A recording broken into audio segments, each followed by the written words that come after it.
sus promesas y me cuidará. De mi fe es el ancla, nunca fallará. Todo va a estar bien, everything will be alright. El mundo en su mano está, tu mundo en su mano está. El creador del universo venció toda ansiedad. Tu mundo en su mano está y todo va a estar bien. Oh, oh, oh, oh. Todo va a estar bien. Oh. Padre, tú dices que todo va a estar bien, pero mis circunstancias dicen que no lo estará. Necesito tu palabra que me abrace hoy. Necesito un milagro, por favor. Sé que tienes todo el universo en tu mano, pero mi mundo se derrumba como arena y sol. Soy pequeña y puedo resbalar. Puedes tomar mis pies en rotas y volverme a amar. Dame fe, cree que a mi lado estás. Quiero ver que en mi vida trabajando estás. Recuérdame que nunca fallarás. Dile a mi ser que está bien. Todo va a estar bien. Everything will be alright. El mundo en su mano está. Todo mundo en su mano está. Oh, oh, oh. Everything will be alright. Oh, oh,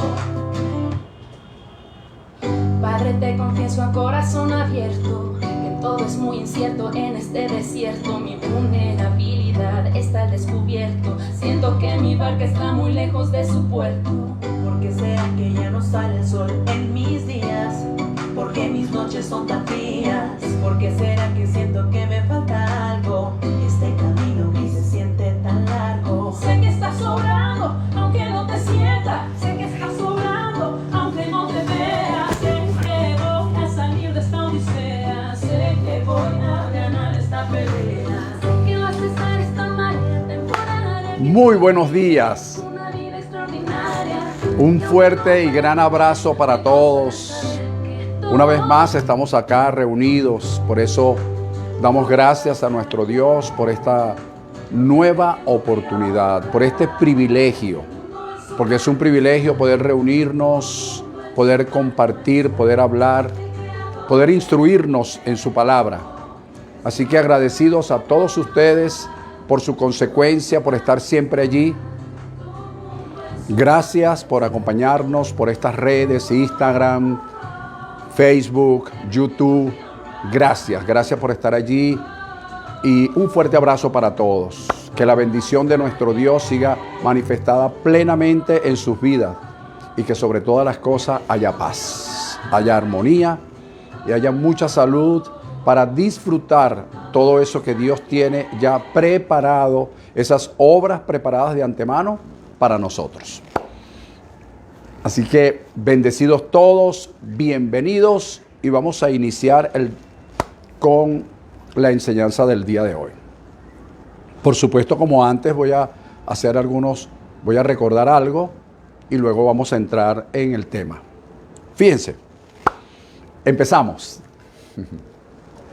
Exactamente, falta un cuarto, no, menos de como 17 minutos para que sean las 12. Fíjense,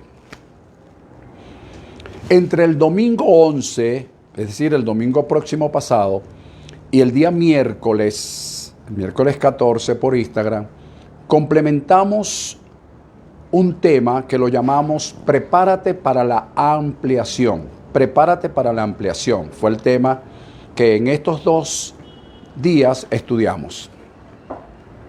Desarrollamos este tema en el libro de Isaías, capítulo 54.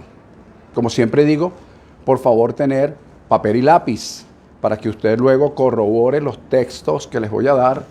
Y hoy, como siempre, pues vamos a abundar en textos bíblicos para respaldar lo que Dios nos quiere decir el día de hoy. Fíjense. Entonces, basamos esa enseñanza en Isaías capítulo 54. desglosamos sus 17 versículos. Por supuesto que no lo hicimos de una forma inductiva, no lo hicimos de una forma deductiva, y mucho menos pues le aplicamos ninguna exégesis, pero extraímos de allí todo aquello que desde nuestro punto de vista podemos llevar a la práctica en el día de hoy. Es decir, en la práctica en las situaciones que hoy vive la humanidad y que la ha estado viviendo desde hace mucho tiempo, pero que día a día las cosas se profundizan un poco más, se ponen un poco más difíciles, pero por supuesto, con estas enseñanzas, llevándolas a la práctica, podemos salir airosos de cualquier situación. Óigase bien, de cualquier situación. Ahora bien, yo quiero traer a colación hoy el versículo 1 del capítulo 54, que ya lo repetimos en varias oportunidades anteriormente, pero yo quiero traerlo hoy para crear una base introductoria al tema que quiero desarrollar. Fíjate, allí dice: regocíjate, oh estéril. Note bien las expresiones. Regocíjate, oh estéril. La que no daba, pasado, la que no daba a luz, la que no daba. Levanta canción y da voces de júbilo, la que nunca estuvo de parto, pasado. Porque más son los hijos de la desamparada, presente, note bien los tiempos, que la de la casada. Y luego viene el sello de la expresión divina que dice: ha dicho el Señor. Es decir, ese sello de ha dicho el Señor, lo dijo Dios, y si Dios lo dice, yo lo creo, y si Él lo dice, Él lo hace. Les recomiendo el tema, si Él lo dice, Él lo hace, que estuvimos dando hace unas semanas atrás. Si Él lo dice, Él lo hace. Entonces el sello de este versículo 1 del capítulo 54 de Isaías es: ha dicho el Señor. ¿Qué es lo que dijo el Señor? Que nos regocijáramos, que si había una situación de esterilidad en nuestra vida, en cualquier área profesional, económica, financiera, ministerial, de familia, laboral, te dice que te regocijes. Pero ¿cuándo te vas a regocijar? Hoy. Hoy es día de regocijo. Regocíjate. Regocíjate, oh estéril. Sigue como diciéndole: estuviste estéril, pero nunca diste a luz. Nunca estuviste de parto, pero esa esterilidad hoy tienes que, es quitada, como algo que quiero que quede bien claro en nuestras vidas. La esterilidad ha sido quitada. Es bueno que eso quede impregnado, internalizado en tu vida. La esterilidad ha sido quitada. Entonces, si la esterilidad ha sido quitada, es momento de concepción. Y si es un momento de concepción, ¿cómo voy a concebir? ¿Cómo recibo la concepción? Dios mismo me lo está diciendo en el versículo. Me está diciendo, primero con el regocijo, con levantar canciones y dar voces de júbilo. En otras palabras, adoración, alabanza, acción de gracias, regocijarte, gozarte, como dijo Pablo, regocíjate. Y otra vez le digo, regocíjense. ¿Por qué? Porque el regocijarte hoy es un acto de fe que se anticipa a los sentidos, que se anticipa al hecho tangible.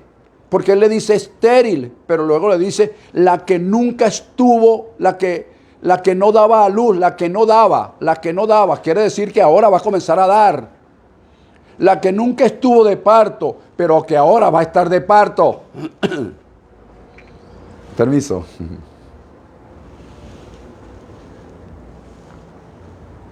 ¿Lo ves?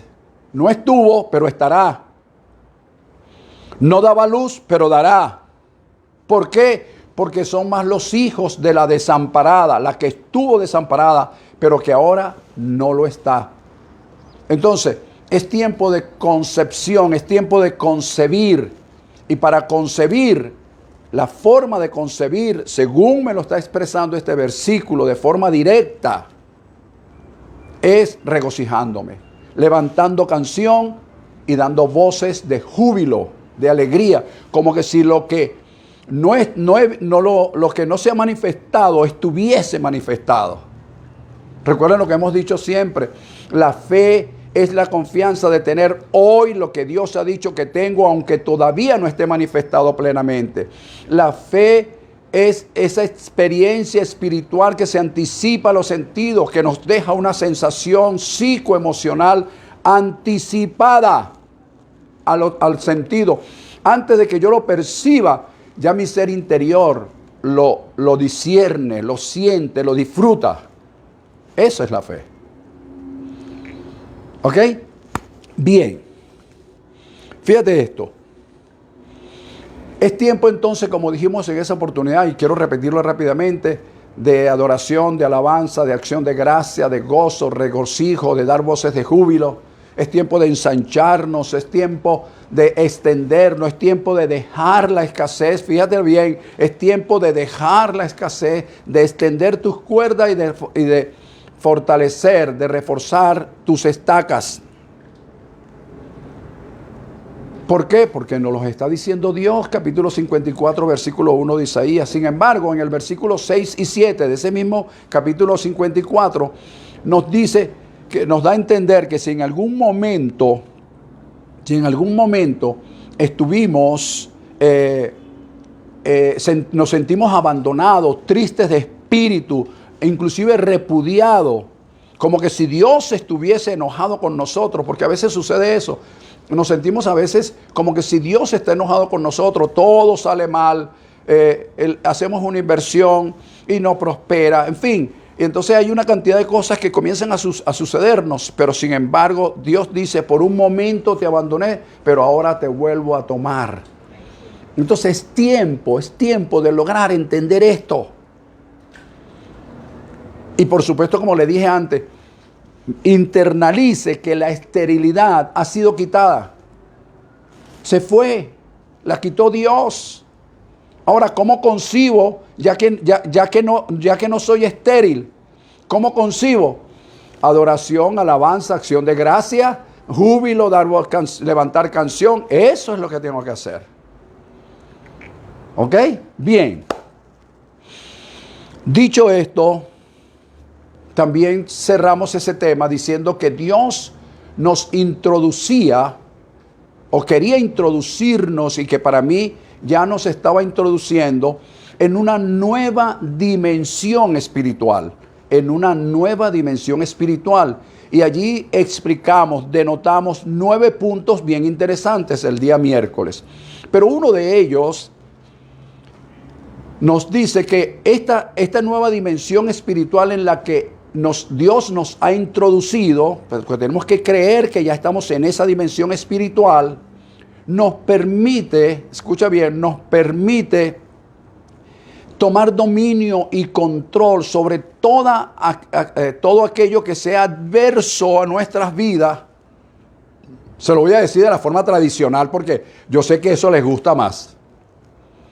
Todo aquello que sea satánico y diabólico, porque eso es lo que nos gusta oír, satánico, diabólico, porque si no suena satánico, diabólico, pareciera que no fuera cierto. Entonces, todo aquello que es adverso, entonces, tomar dominio de todo aquello que es adverso, que viene con la intención de atemorizarnos, amedrentarnos, acobardarnos, afrentarnos, avergonzarnos, confundirnos, todo eso que viene con esa intención, nosotros tenemos el poder en esta nueva dimensión de controlar y dominarlo. No como conversaba ayer con una persona que me decía que el domingo pasado, me dice, cónchale pastor, el domingo pasado en la congregación, el pastor en la introducción, cuando dio la apertura del servicio, echó fuera todos los demonios, los ató, los mandó al abismo y tal y qué sé yo. Y este domingo volvió a hacer lo mismo. ¿A qué se debe eso, pastor? Bueno, se debe a que no creemos lo que estamos haciendo. Porque si ya fue atado, es como dice la Escritura, clarito, clarito. El libro de Hebreos lo dice clarito, pero de una forma muy clara. Dice que así como los hijos participaron de carne y sangre, él también participó de lo mismo para destruir al que tenía el imperio de la muerte, esto es al diablo, para destruirlo, para destruirlo, para destruirlo. ¿Y quién es el que le está dando vida? ¿Quién es el que está construyendo lo que ya Dios destruyó? La iglesia, los ministros. Pareciera que no cantan la canción "No puedo vivir sin ti, a Dios", y realmente es que no pueden vivir sin el diablo. Lo disfrutan. Bueno, déjenlo que los disfruten. Pero usted que me está oyendo, disfrute la enseñanza del día de hoy. Bien, entonces, la esterilidad ha sido quitada. Fíjese, antes de entrar en el tema propiamente dicho, voy a decir esto. En el capítulo 23, anoten, versículo 7 del libro de Proverbios, Proverbios 23, 7. Allí dice que así como es el hombre en sus pensamientos, así es él. Entonces, parafraseando ese texto, yo digo que el hombre es o se convierte en lo que piensa constantemente. El hombre es o se convierte en lo que piensa constantemente. Es decir, ese pensamiento constante que está en el hombre es lo que hace su personalidad, su actitud y su proceder. El hombre es o se convierte. Por eso es que el capítulo 12 del libro de Romanos, en la versión Reina Valera, dice que no te conformes a este sistema, sino transfórmalo con la renovación de tu entendimiento. Y en otra versión dice, cambia tu manera de pensar para que cambie tu manera de vivir. Entonces, si yo tengo una manera de pensar muy positiva, por decir algo, entonces ese va a ser mi estilo de vida. Pero si yo cambio mi manera de pensar negativa, mi estilo de vida será negativo. Entonces estaré viendo situaciones adversas en todas partes. Entonces, el hombre es o se convierte en aquello en lo que constantemente piensa. Así de sencillo. ¿Ok? Bien. El versículo 1 del capítulo 54 de Isaías, que ya se los conversé, nos dice lo siguiente. Es claro y definido para dárselo a aquellas personas que habían sido estériles, pero que hoy dejarán de serlo. La que no daba luz, la que estuvo de parto y la que estaba desamparada, la que estaba abandonada, triste de espíritu, repudiada, así como que si Dios estuviera bravo con ellos. Esas personas que se han sentido así, para usted es ese versículo. Dios te dice, la esterilidad ha sido quitada. Prepárate para la ampliación. Prepárate para la ampliación. ¿Cómo me preparo? Sabiendo que Dios quitó la esterilidad y comenzando a vivir con un cambio de mente, entendiendo que me voy a convertir en lo que constantemente voy a pensar. Oye, yo creo que estamos claros allí. Fíjate, hay algo que tenemos que resolver. ¿Qué es? Bueno, que no es lo mismo, escucha, no es lo mismo saber, o mejor dicho, saber algo es una cosa, creerlo es otra, internalizarlo otra, y ejercer fe sobre esto que creo es otro. Entonces, cuando yo converso con algunas personas ciertos asuntos y les nombro algo, enseguida me dicen, yo lo sé. Yo lo sé. Entonces me provoca decirle, bueno, si lo sabes, ¿para qué viniste a consultarme? Si lo sabes, ¿para qué me llamaste? Si tú todo lo sabes, ¿para qué me consultas?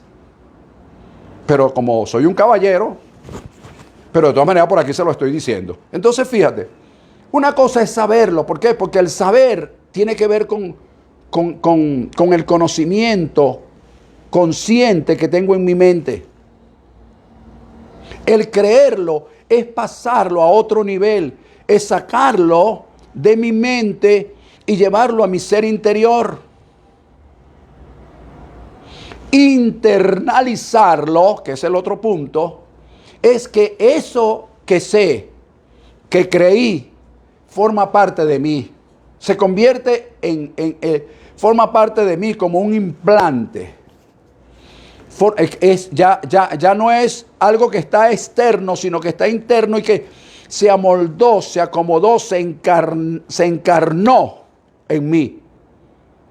Porque en eso pienso, de eso hablo, con eso sueño.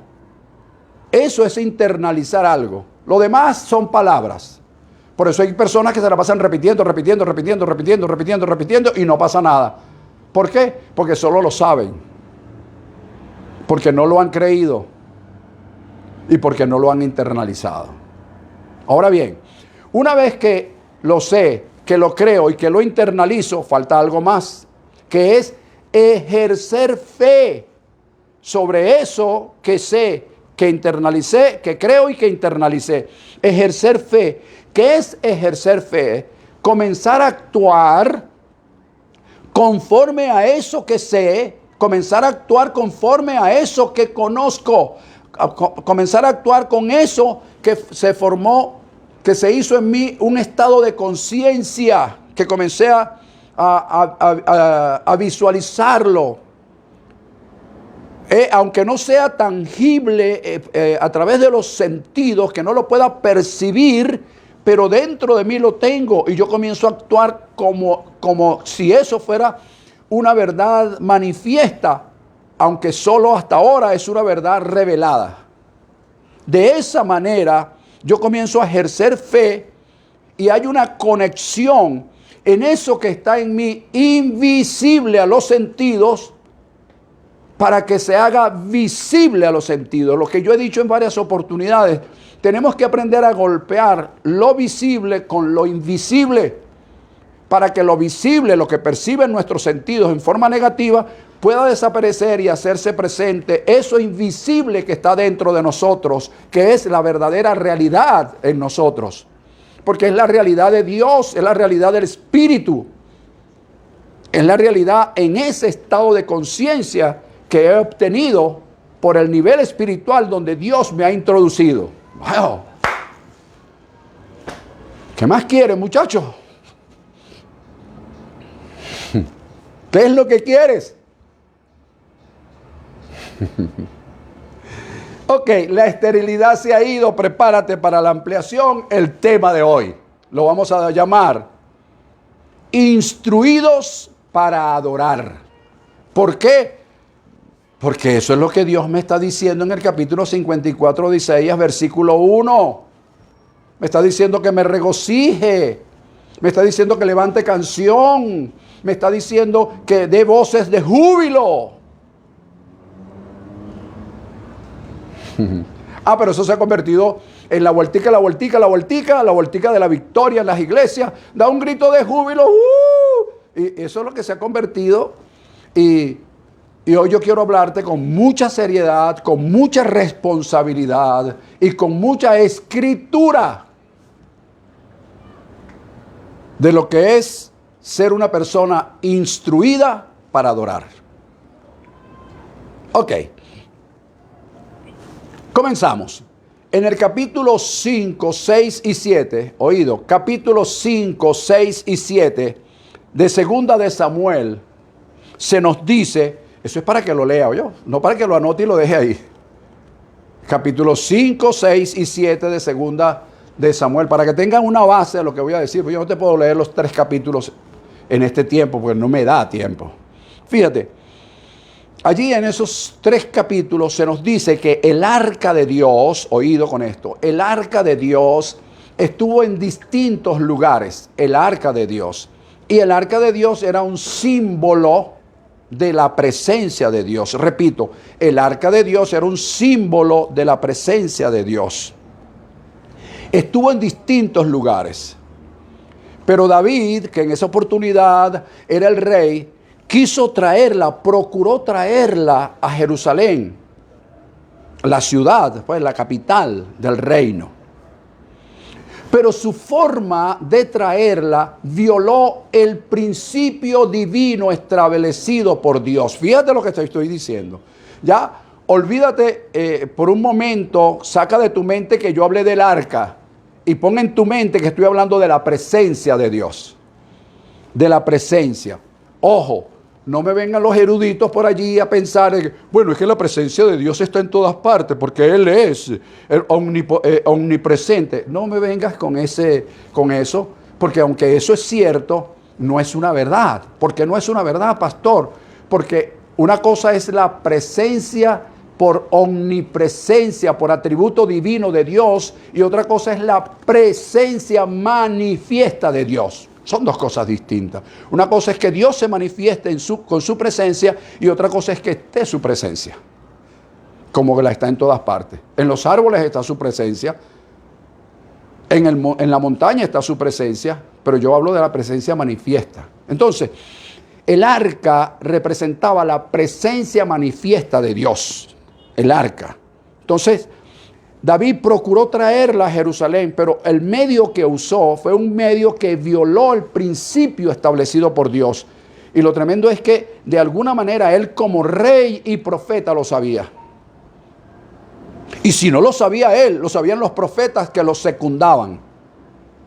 Y si no lo sabían los profetas que lo secundaban, lo sabían los sacerdotes que estaban alrededor de él. Ajá. Entonces ahí hubo algo. Rey, sacerdotes, profetas, y permitieron que el arca de Dios viniese a Jerusalén violando un principio establecido por Dios. Ojo con eso, mis amados. Ojo con eso. Entonces su forma violó el principio original de Dios de traerla. Porque Dios había dispuesto que el arca de Dios tenía que venir sobre hombros de sacerdotes. Sacerdotes ungidos y preparados, instruidos para esa función específica. Dentro de la tribu de Leví estaba un grupo de sacerdotes que se encargaban de una cosa, otros que se encargaban de otra, otros que se encargaban de otra, y había un grupo específico, ungido, que solamente sobre sus hombros reposaba el arca de Dios. No era cualquier profeta, no era cualquier sacerdote. Eran sacerdotes escogidos para esa función. Entonces fíjate, en los capítulos 6 de Segunda de Samuel, que usted va a leer, versículos 5 al 7, ocurre un asunto. ¿Cuál es el asunto que ocurrió allí? ¿Cuál es el episodio que ocurrió? Que David y todo el pueblo venía danzando con panderos, con danza, con címbalos, con tamboriles, con flautas, con trompetas. Ellos venían haciendo un alboroto. Ellos venían desde su punto de vista adorando. ¿Y quién dice que no? ¿Quién dice que no estaban adorando? Ellos venían adorando con una disposición de mente y de corazón, usando todo. La Escritura dice que tenían todos los instrumentos, todos, y venían saltando, adorando, delante de la presencia de Dios que estaba siendo trasladada indebidamente. Entonces la adoración no está completa, aunque tengas todos los instrumentos, aunque tengas todos los músicos y todos los cantores, sin que la presencia de Dios esté allí. Y tú me vas a decir, sí, pero ahí estaba la presencia de Dios mal trasladada. Entonces la Escritura dice en estos versículos que mientras ellos estaban adorando con pandero, con danza, con tamboriles, con flautas, con trompetas, y venía David, todo emocionado, tropezaron los bueyes. Y la pregunta es, ¿por qué tropiezan los bueyes? Los bueyes es símbolo de fuerza, de empuje, de dinamismo. Esos ministros dinámicos que todo lo quieren hacer ellos, aleluya, que ellos son los que empujan, que ellos son los pudientes, pero trasladando mal la presencia de Dios. Tropezaron los bueyes, así como van a tropezar algunos, lastimosamente, pero esto va a suceder, porque están trasladando la presencia de Dios de una forma indebida. Entonces cuando tropezaron los bueyes, el arca, por supuesto, se movió y estuvo a punto de caerse. Un hombre llamado Usa, que aparece solamente allí en la Biblia, un personaje, noblemente, como lo harías tú y como lo haría yo, como lo haría cualquier persona, trató de agarrar el arca para que no se tropezara y la sostuvo, dice la Escritura, que la sostuvo. Pero para Dios fue considerado un acto temerario. Lo hirió y Usa murió. Cualquier sentimentalista va a decir, pero ¿cómo esto es posible, Dios mío? Que este hombre lo que hizo fue algo noble y Dios lo mató. Bueno, yo le recomiendo a esa persona que pensó eso que se lea por favor Números capítulo 4 versículo 15. Para que usted sepa y se instruya por qué sucedió eso. Porque nadie estaba autorizado para tocar las cosas sagradas de Dios. Nadie. Lea, ni los coatitas, que eran sacerdotes, levitas de aquella época. Léalo, capítulo 4 del libro de Números. Fíjate. Luego cuando David vio este asunto, su espíritu se amargó porque él venía, ¿cómo? ¿Qué venía haciendo? Desde su punto de vista. ¿Adorando? ¿Adorando? Eso es lo que venía él haciendo. Entonces David en el versículo 9 de ese mismo capítulo 6 de Segunda de Samuel expresó lo siguiente. ¿Cómo ha de venir a mí el arca de Dios? En otras palabras, ¿cómo ha de venir a mí la presencia de Dios? ¿Cómo hago? ¿Qué es lo que tengo que hacer para que la presencia de Dios venga a mí? Esto sencillamente nos enseña en este tiempo, mis amados hermanos, que tú no puedes atraer la presencia de Dios según tus formas. No, yo creo a mi manera. Bueno, eso es lo que dice ese pastor, pero yo tengo otra revelación, aleluya. Yo tengo la revelación del Espíritu que esta mañana me despertó a las 3 de la mañana, porque parece que estos profetas, Dios tiene una sola hora para hablar con ellos, que siempre es a las 3 de la mañana. Entonces yo no soy profeta, porque yo a las 3 de la mañana estoy en el más profundo sueño. Es que todo lo tradicionalizan, todo se vuelve una tradición, porque aquel dijo que era a las 3, entonces para ser más espiritual dice que es a las 3 también. Entonces fíjate, ¿cómo he de traer la presencia de Dios a mí? Dice el Señor David. Entonces la presencia de Dios tú no la puedes traer a tu forma, a tu manera, porque Dios creó, estableció, por Dios, por favor, Dios mío. Dios estableció sus propios principios. Dios dice que el que lo adora en espíritu y en verdad es necesario que le adoren. ¿Cómo es? En espíritu y en verdad. No hay otra forma. Él estableció sus principios. Ahora, ¿cómo entiendo eso? Bueno, pues es que yo adoro en el espíritu. Si usted me viera, yo me traslado, yo me transporto. No se trata de eso. Es el espíritu de la palabra. Porque Pablo dijo que la palabra, que la letra mata, pero el espíritu vivifica. Entonces es el espíritu de la palabra. Y la verdad es aquella que al conocerla te hace libre. Ese es el espíritu y esa es la verdad. El espíritu de la palabra y la letra, y la verdad de esa palabra, una verdad presente. Que al conocerla, al internalizarla, al creerla, al ejercer fe en ella, me hace libre. La Biblia está concordada desde Génesis a Apocalipsis. No inventemos. Son principios que Dios estableció, espíritu y verdad. Eso es lo que, así es como se debe adorar. Ahora fíjate, volvamos a este escenario. ¿Habían cantores? Sí. ¿Músicos? Sí. ¿Había danza? Sí. ¿Estaba todo listo? Las personas, los instrumentos. ¿Estaba la presencia de Dios? Sí.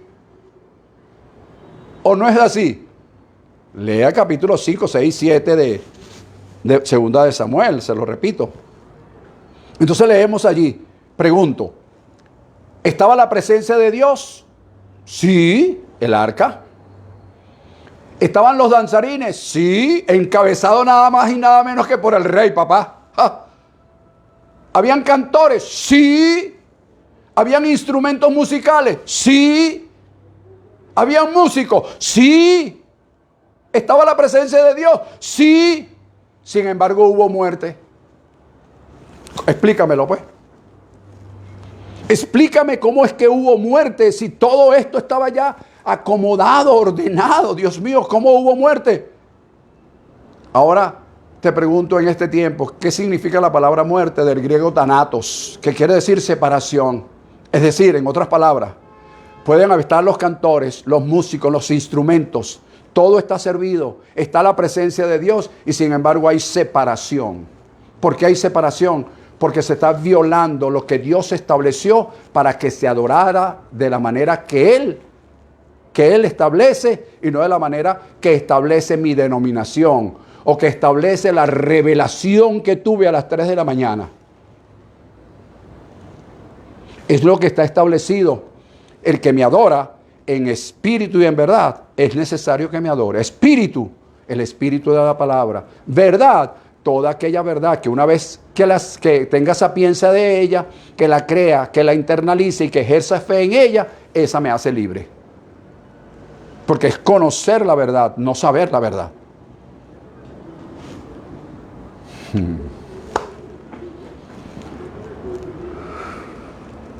Bueno, vamos a seguir.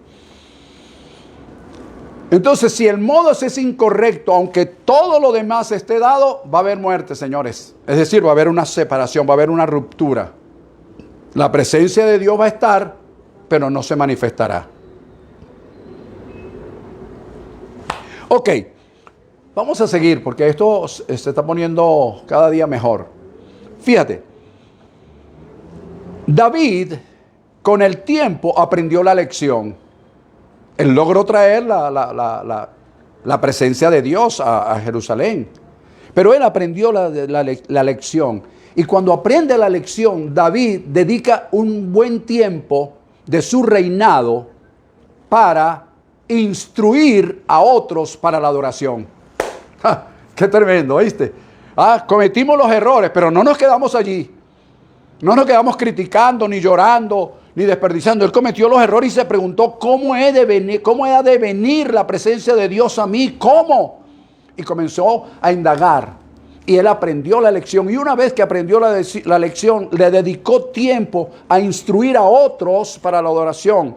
Él fue el que preparó a los levitas, a los cantores y a los músicos para el templo que él quería construir, pero que lo construyó su hijo. Él lo hizo premeditadamente y previamente porque aprendió la lección. Y de eso se trata. Instruidos o instruirnos para adorar. Capacitarnos. No charrasquear. No gritar por gritar. Da un grito de júbilo y nadie sabe por qué dar el grito de júbilo. Simplemente porque alguien dijo que lo diera. Da una vuelta, salta, brinca, levanta las manos. Amigo, en la verdadera adoración no hace falta que usted me diga que yo levante las manos, yo las levanto. No hace falta que yo caiga de rodillas, yo caigo de rodillas si el Espíritu de Dios me toma.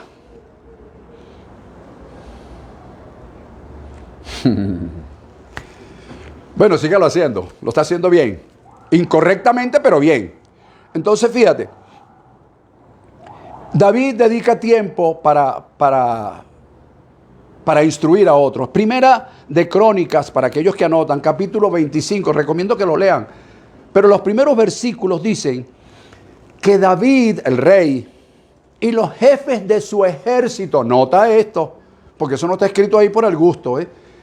David y los jefes de su ejército apartaron para el ministerio de adoración, de música y de cantores a los hijos de Asaf, a los hijos de Amán y a los hijos de Jedutún. Ahí están. Los apartó, pero ¿qué tenían que ver los jefes del ejército?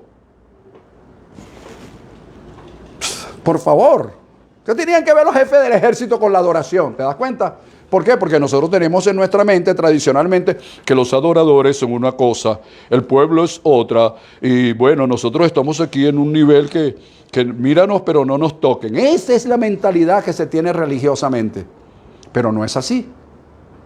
Ahí estaban David el rey, los jefes del ejército, y ellos hicieron, como por decir algo, una reunión del alto gobierno en aquel entonces y del alto mando militar para escoger a los adoradores. Para que con arpas, dice la escritura, léalos, para que con arpas, para que con salterios y con tamborines y címbalos profetizaran. Nota lo que te estoy diciendo. Profetizaran. Significa entonces que David de alguna manera, junto con los militares, con su ejército, estaba instruyendo a las nuevas generaciones para la adoración, instruyéndolos para adorar. Lo que pasa es que no lo tomamos en cuenta. Lo leemos y, sí, David preparó a esto y preparó al otro. Pero tenía una razón de ser. Ahora, no te pierdas de vista a los jefes militares, porque voy a hablar de eso. No de los jefes, sino lo que eso simboliza o significó o representó. Fíjate, nos hacemos la pregunta para acelerar un poco porque el tiempo está pasando. ¿Cómo nos instruimos para adorar? ¿Cómo hacemos para instruirnos? Yo te voy a dar algunos tips, tú lo vas a desarrollar y con el tiempo pues estaremos en capacidad de instruir a nuestra feligresía, a nuestras congregaciones, a nuestros ministerios para que se haga una verdadera adoración que atraiga la presencia de Dios y no que atraiga emocionalismos y tembladeras y cuestiones de esas extrañas, sino que atraiga la presencia de Dios, que ella haga su aparición verdaderamente en un lugar, porque para eso es la adoración. En primer lugar, número 1, rapidito, ¿cómo instruimos para adorar? Desde mi punto de vista, y es un punto de vista establecido en la Escritura. 1, saber qué es lo que cantamos. ¿Qué es? ¿Qué letra? Esa letra, ¿es letra muerta? Porque la Escritura dice que la letra mata, ¿es letra muerta? ¿O es el espíritu de la letra? ¿Qué significa el espíritu de la letra? Significa que yo debo saber el origen de la canción que elevo. Debo saber la letra, quién la inspiró, cómo llegó a escribirse, quién la escribió, qué estado de ánimo vivió esa persona en el momento que escribió el cántico.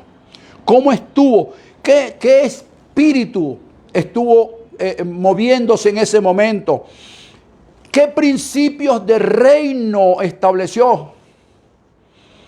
¿Qué espíritu profético tuvo en el momento de hacer el cántico? ¿Por qué digo eso? Porque para David, lo que pasa es que, fíjate, para David, una adoración, él instruyó a esos personajes que él apartó para eso, lo instruyó con mentalidad en primer lugar de reino. Una adoración tiene que tener mentalidad de reino. ¿Por qué mentalidad de reino? Porque él era el rey.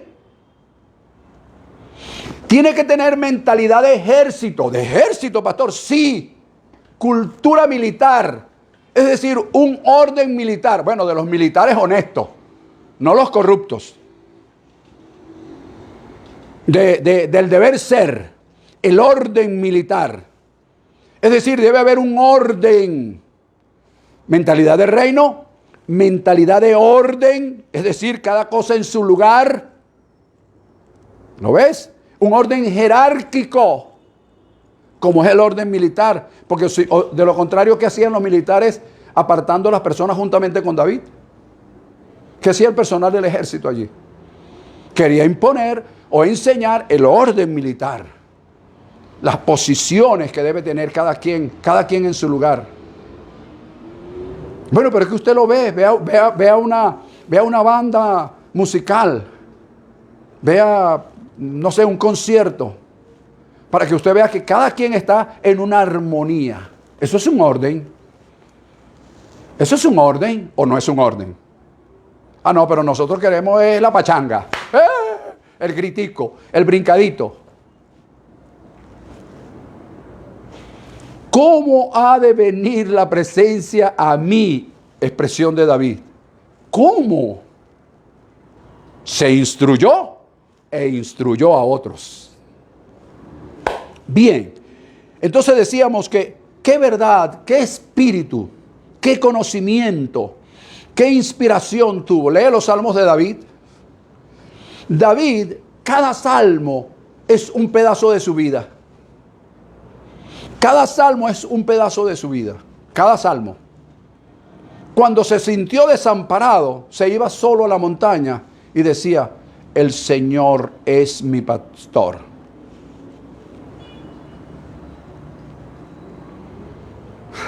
Cuando estaba rodeado, decía: el Señor es mi fortaleza, ¿de quién temeré?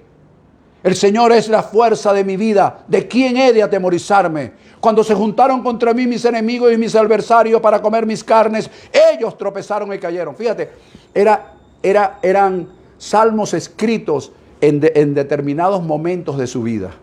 Así es la adoración. Así es la adoración. Son esos momentos de tu vida. Esos momentos en que te sientes a veces desamparado. ¿Ves? El primero que dijo Elí, Elí, lama sabactani, fue David en el Salmo 30 y algo. Ahorita lo recuerdo. Pero él fue el que dijo esa expresión. Él fue el que la dijo, profetizando el estado en que se iba a encontrar Jesús a lo largo del tiempo. Número 2, se dice, voy a adelantar, el tiempo está avanzando. Se dice que la adoración es preludio de guerra. La adoración es preludio de guerra, pero eso se ha convertido en algo ya tradicional. Todo el mundo dice, la adoración es preludio de guerra. Oh sí, vamos a adorar porque hay preludio de guerra. Y se convirtió ya se convirtió en algo tradicional, como todo. Nosotros todo lo volvemos a una tradición. Pero no es así. Ah, que es un preludio. Sí, es un preludio. Pero de verdad es un preludio de guerra para nosotros. ¿A qué guerra se refiere? O tú no sales a guerrear todos los días cuando sales a tu trabajo. O no sales a guerrear todos los días cuando te pones tu ropa, tu uniforme para ir a trabajar. Eso no es una guerra.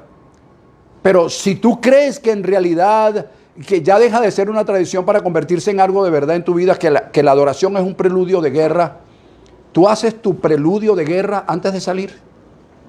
Haces tu preludio de guerra antes de trabajar, antes de estudiar,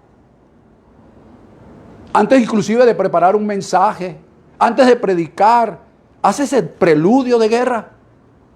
Entonces esto es una palabra dicha que no tiene ningún sentido en la vida de las personas que no lo practican. Porque si es un preludio de guerra, debe ser un preludio de guerra, señores. Debe ser un preludio de guerra en todo lo que yo me proponga. Un preludio de guerra, X o Y. Así como nosotros nos decimos que somos más que vencedores. Esa adoración es la que te hace más que vencedor. Porque tú vences antes de pelear. Tú vences antes de guerrear. Tú vences tu trabajo y las vicisitudes que se te presenten en el trabajo antes de llegar a él. Como Jesús en el Getsemaní vivió la muerte en la cruz. Y como él vivió, hizo su preludio de guerra en la adoración, en la oración, antes de llegar a la cruz. ¿Lo hacemos nosotros?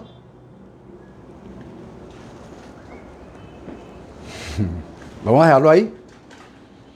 Para que realmente sea un preludio de guerra, debemos saber si eso, no tan solo saberlo, sino creerlo, internalizarlo y ejercer fe en ello.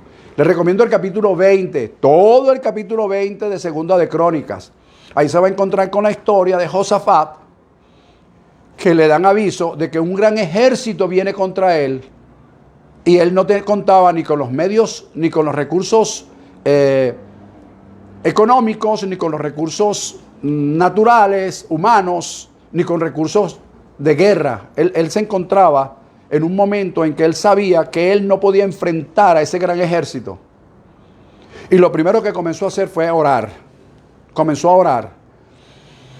Dentro de la oración comenzó a adorar. Señor, solamente tú puedes librarnos de esto. Señor, comenzó a adorar a Dios. Y dentro de la adoración se levantó un profeta. ¿Viste todo lo que sucede cuando tú haces las cosas como realmente preludio de guerra? Orar, adorar, profetizar. Y cuando se juntaron todas esas cosas, él pudo enfrentar el ejército. Y la escritura dice que solamente ellos salieron a la batalla. ¿Sabes con qué? Con panderos, con tamborines, con flautas, con trompetas. Y lo que empezaron fue a adorar a Dios con eso. Y eso permitió que los contrarios, los adversarios, se confundieran y se mataran entre sí. Ellos no utilizaron ni una flecha. ¿Te das cuenta? Ese es el verdadero preludio de guerra. ¿Cuántas cosas nos enfrentamos nosotros a diario? Que por no hacer nuestro preludio, como lo hemos hablado, que es la adoración, nos enfrentamos a situaciones que nos vencen. Y entonces creemos que es Dios que nos abandonó. Y resulta que no es Dios que nos abandonó, sino que somos nosotros que hemos abandonado a Dios en cuanto a la adoración.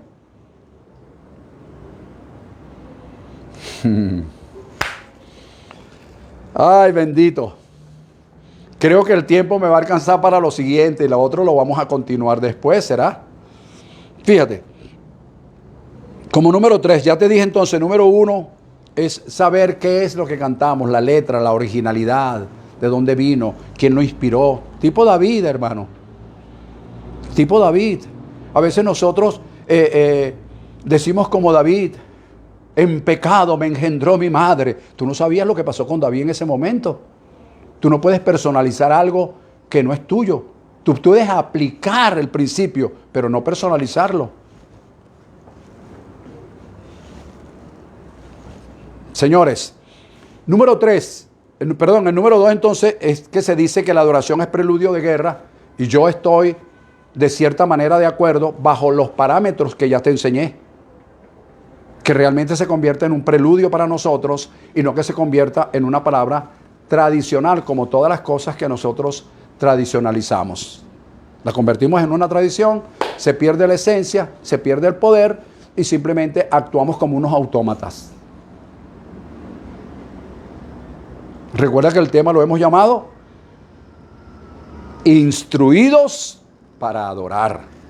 Hay que instruirse. Bien, número 3, entender que la adoración, escucha esta palabra, entender que la adoración tiene propósito. ¿Te das cuenta? ¿Con qué propósito cantamos un domingo? ¿Qué es? ¿Qué perseguimos? ¿Qué buscamos? ¿Cuál es el objetivo en sí? ¿Que la gente tiemble? ¿Que la gente se estremezca? ¿O estamos buscando, cuando digo buscando es provocando que haya un propósito divino en nuestro acto de adoración? ¿Qué buscamos allí?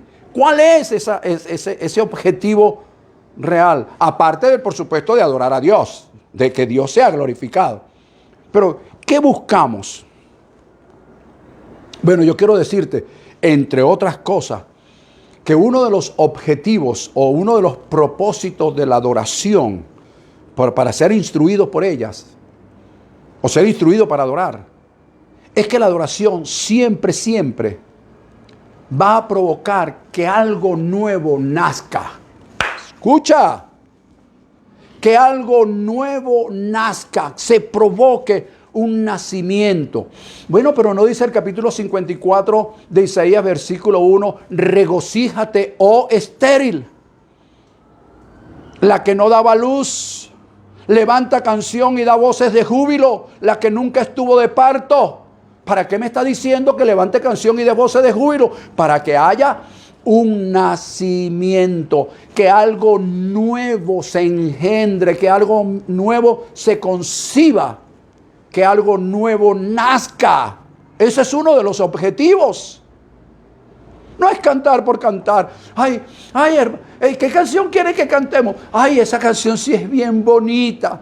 Ay, a mí me gusta, a mí me estremece. Ay, te gusta y sales estremecido. Ajá, ahí nació algo nuevo en ti. Una nueva idea. Vino creatividad para mejorar la situación.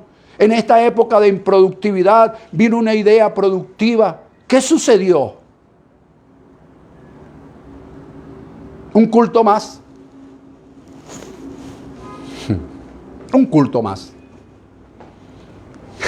Bueno, entonces número 1 es hacer que algo nuevo nazca, que algo nuevo se produzca. Número 2, introducir, no te lo pierdas, introducir la gloria de Dios en un determinado lugar. Introducir la gloria de Dios en un determinado lugar. ¿Cómo baso yo esto que estoy diciendo? Segunda de Crónicas, nuevamente, capítulo 7.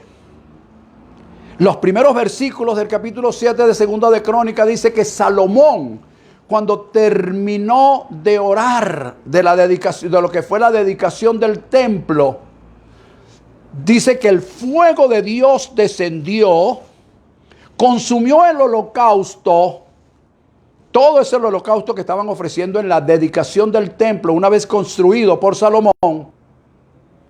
Salomón el rey fue quien hizo la oración. Y descendió el fuego, consumió el holocausto. Y luego dice que la gloria de Dios llenó todo aquel lugar. Entonces la adoración tiene un propósito. Es que la gloria de Dios llene los espacios, llene un determinado lugar. La Escritura dice que tanto fue la gloria manifestada en aquel entonces que los sacerdotes, escucha, que los sacerdotes no pudieron entrar para ministrar.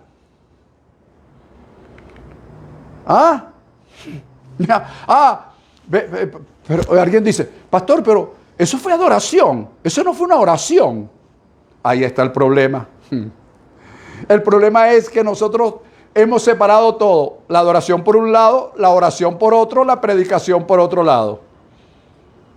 Hermano, mira, adoración, predicación, enseñanza, cánticos, si todo está armoniosamente dirigido, es adoración. Ahí no hay separación. La separación es muerte, recuerda. Y se produce cuando hacemos las cosas indebidamente, que cada quien está por su lado. No hay un orden. Y cuando David y los jefes militares, los jefes de su ejército, separaron, apartaron a los hijos de Asaf, de Damián y Gendulum, cuando él hizo eso, lo hizo con mentalidad de reino, con mentalidad de orden militar. Lo hizo con una mentalidad de adoración, de reino propiamente dicho, con un espíritu distinto para formar y forjar una nueva generación, instruyéndolo en la adoración.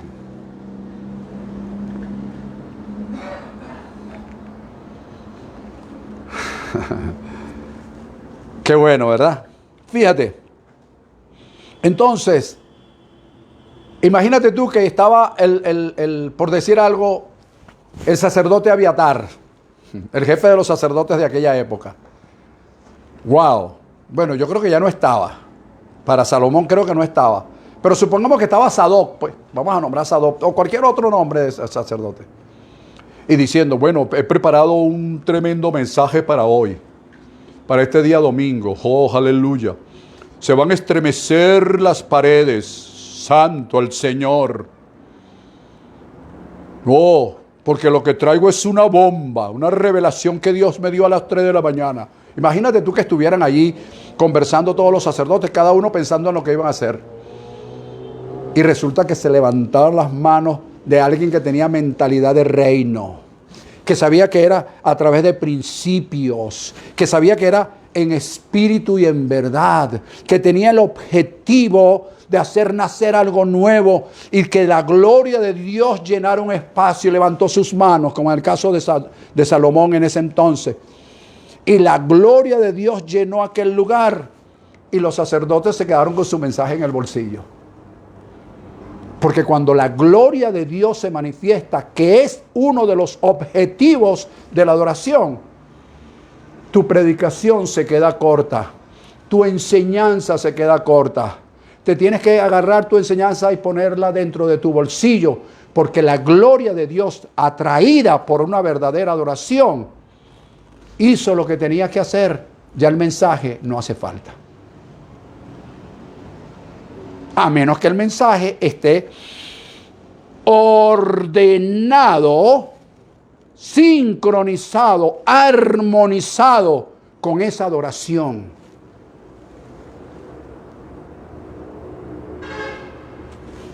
Cambia tu mentalidad. Es mentalidad de reino, mi querido. Aquellos que dicen que son adoradores. Tercera. Es decir, cuando hablo de tercera, estoy hablando de los objetivos. Estoy en el punto número 3. Estoy hablando de los objetivos. Ya se está agotando el tiempo del espacio. A mí no se me está agotando el tiempo. Fíjate. Entonces, primero, hacer que algo nazca, que algo nuevo nazca. Segundo, que la gloria de Dios llene un espacio determinado. Tercero, ver puertas abiertas hoy, aquellas que vimos cerradas ayer.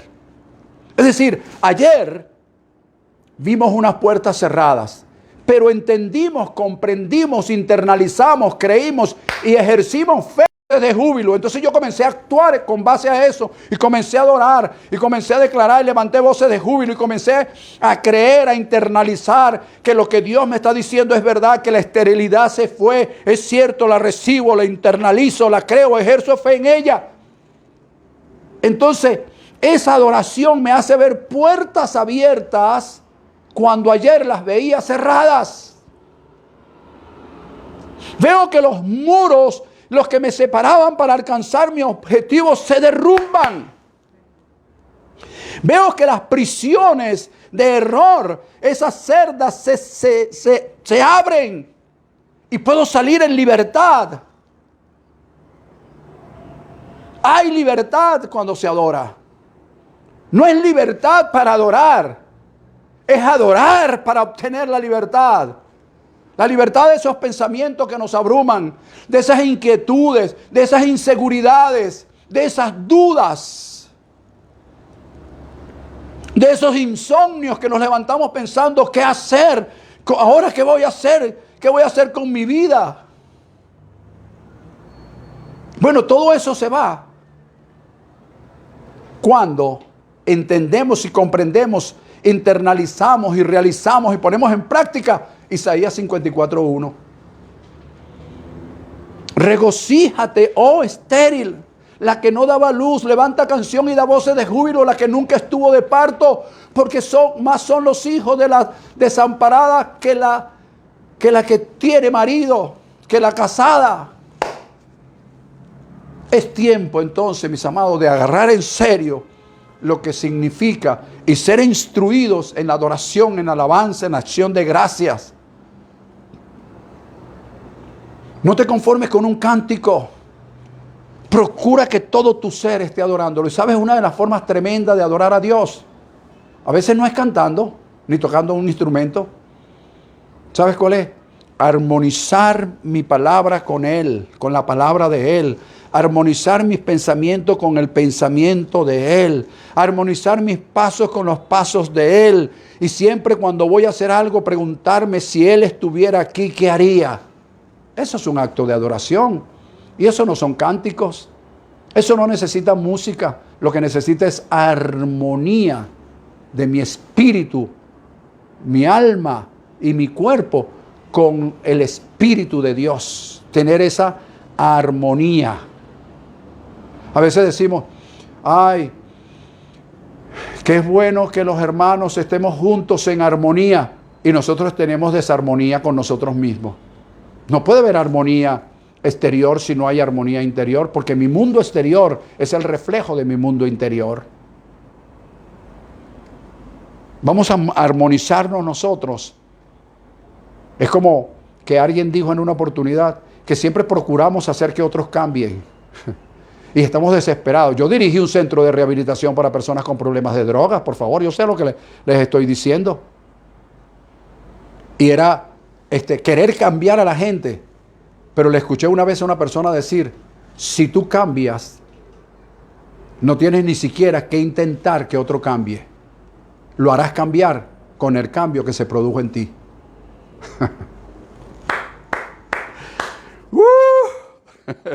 Esto sí es un grito de júbilo, ¿ves? Como número 4, para cerrar este punto número 3, es hacer que otros adoren al Señor. Lo que hizo David, se instruyó, se capacitó. Ahora voy a instruir y voy a capacitar a otros para que sean invencibles en esta área de lo que es la adoración.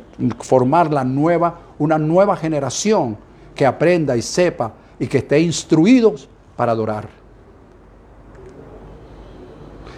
Wow, no me da tiempo para continuar. Vamos a continuar el próximo miércoles. Extenderemos un poquito más esto, pero quería que esto estuviera bien claro. Fíjate, entonces, ¿cómo nos instruimos para adorar? Número 1, saber qué es lo que cantamos. ¿Cuál es el espíritu de esa letra? ¿Está adorando a Dios en espíritu y en verdad? ¿Cuándo nació? ¿Dónde nació? ¿El que le escribió? Por eso es que yo siempre recomiendo que seas tú, que te inspires, que nazca algo nuevo de ti y que seas tú el autor de tus propios cánticos, conforme a la verdad presente. No estoy diciendo que otros no los tengan, por eso mismo te te recomiendo que revises la letra, la inspiración, qué día, cómo, qué momento que estaba pasando esa persona. ¿Ok? Y recuerda que siempre tiene que tener principios de reinos, espiritualidad, y tiene que tener espíritu profético. Número 2, convertir la adoración realmente en un preludio, pero en un preludio de tu entrevista, un preludio de tu trabajo, un preludio de tu profesión, un preludio de tu ministerio, un preludio para todo. Que eso sea eso en tu vida. Tómate unos minutos, levanta tus manos, adora a Dios en un momento determinado, que sea preludio antes de salir de tu casa, antes de ir a trabajar, antes de hacer cualquier cosa, resolver cualquier asunto X o Y, hazlo. Y esto será una realidad inherente en tu vida. Número 3, entender que la adoración tiene siempre propósitos, y hablamos de 4 básicos. Número 1, hacer que algo nuevo nazca. Número 2, que la gloria de Dios llene un espacio. Número 3, ver puertas abiertas cuando ayer estuvieron cerradas, derrumbar muros de separación, abrir cárceles, abrir rejas que nos impiden, esas prisiones que tenemos internas. Y número 4, hacer también que otros adoren.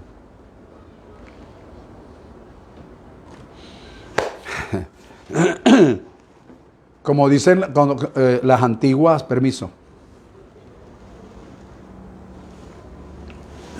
Cuando escribíamos una carta anteriormente se ponía, sin más nada que decirte. Entonces, por el día de hoy, yo digo, sin más nada que decirte, por el día de hoy, te espero el próximo miércoles en la plataforma de Instagram a las 7:30 de la noche para darle continuidad a este tema que es por demás interesante. Por supuesto, me quedan solo algunas cositas, algunos detalles que los desarrollaremos un poco el próximo miércoles para no abrumarnos hoy con tanta información. Te declaro muy bendecido. Declaro que la gracia y el favor de Dios están en tu vida. Declaro que la paz de Dios que sobrepasa todo entendimiento reposa en tu vida, en la vida de tu familia. Recuerda, es creer, confiar y esperar, sin dejar de actuar en lo que crees, en lo que confías y en lo que esperas. Como siempre digo, desea algo, créelo. Vive en la expectativa de que ese algo ha de manifestarse en algún momento y eso llegará. Que la parte psicoemocional en tu vida provoque que lo que está en tu espíritu se manifieste plenamente. Recuerda también que hay profeta en Venezuela y que Dios está creando un consenso espiritual a través de sus profetas, espiritualmente hablando. No es el hombre que lo está convocando para darle un vuelco de 180 grados a esta situación mundial y muy especialmente en nuestro país, Venezuela. Esto va a cambiar, se va a dar un vuelco y nosotros seremos protagonistas de esos cambios desde nuestras trincheras, desde nuestros espacios, desde donde Dios nos ha colocado, que es este ministerio, por ahora un ministerio de redes, ministerio apostólico y profético. Bien, recibe un fuerte y gran abrazo y el próximo miércoles a través de la plataforma de Instagram daremos continuación a este tema. Te declaro muy bendecido y sigamos adelante. Bendecidos todos.